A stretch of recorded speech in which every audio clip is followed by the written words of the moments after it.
Assalamu alaikum bizim etraf yoruyoruz. Aleyküm. Oğlum geliyor. Aleyküm selam. Orayna. Dur.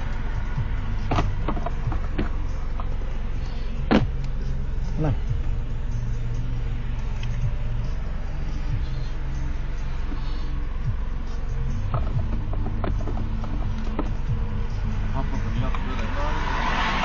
Ha? Kapanmasın. Ya kolyam şu derecede. Haytmadan. On yolu hapa döküyan dip yazılan o. Maşin hapa dip yazılan. Bilen men gırdavoylar onyan hapa döküyorlar menim. Onyan gırdavoylar lan yolu hapa döküyorlar. Diyenler şu maşin hapa dip yazılan yana. Maşin hapa dip yazılmadan o kap verme. Yap koyma ama. Şu derecede yap kolyam sen sanayda. Ağam hapalığı sevap bilip men yapmağım. Okut korkudan şu kolyam ağam. Açmadan aç. Yo men şonu uyuda defem molyam ağam yap korkutdan molyadım. Maşinin renkini taygır biliyor musun? Koy ağamcan bu kaptal. Görünek mi? Ağamcan. Şomadan o kap ver. Öz diyenini tutturma bir kaptal. Tutamak ben kanun soruyan sen istan. Benim ayıp durma ağamcan. Ay canmadın şomadan o kap ver demem çıkaramak yaray. Yazıp bolya on derecesi var. Onu Düzgünü var yazıp bolma. Diyecek polyanın nomuru görünen ok yeniden ok şongal derecede diyecek polyan ha. Şeyde de ama yo dasvidi hapa ağam. Dasvidin aydiya sotaydı. Dasvidin aydiya. Maşinin renkin taygır bolmasa. İçinden aynaların daşların taygır bolmasa. Devletin belli alış nomurları görünmese taygırlık bolmasa. Hem bir kadın renkin taygır bilen aynalım arasında nomur. Düşündüm ağam men ten diyanım men ya ben ya kadına ya başka da gidecek oğlum o ha. Benim aydık durmasın hapa döküya dip yola ya.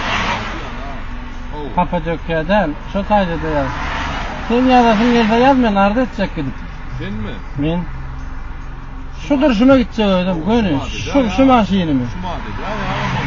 Ongal beyle arda ededin Yo, men kanun soruyan bunu, sen men kanuna çağıryan şeylermi? Maşinin hapa diyen. Men sana aytdım ağam. Owo.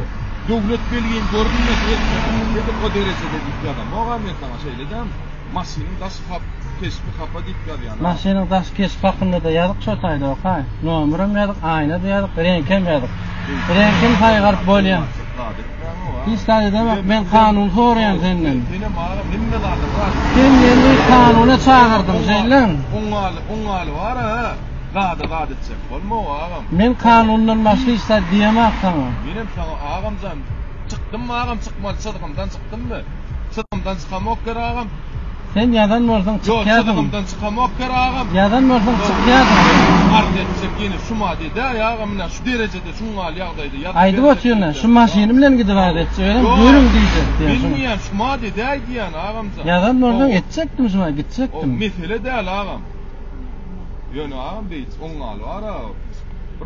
Ongal men sen men kanuna çağırdım seni benim sana aydiyan şunu yazıp bolya oku diyen şuna yazıp bolyan bolsa yaray diyen demem çıkaramak diyen bolyamanın ağam edin şunu alyadı şunu alyadıydı böyle onu yuğma sen ağam hiç yuğma yuğcuk yanlış yaptı uzmatlı kış vakti masinin yuğma ağam hiç yuğyan ben gerek olsa yuğyan masin yuğma şu derece adında ağam sana geldiler ağam gelemem tamam anmar ağam davay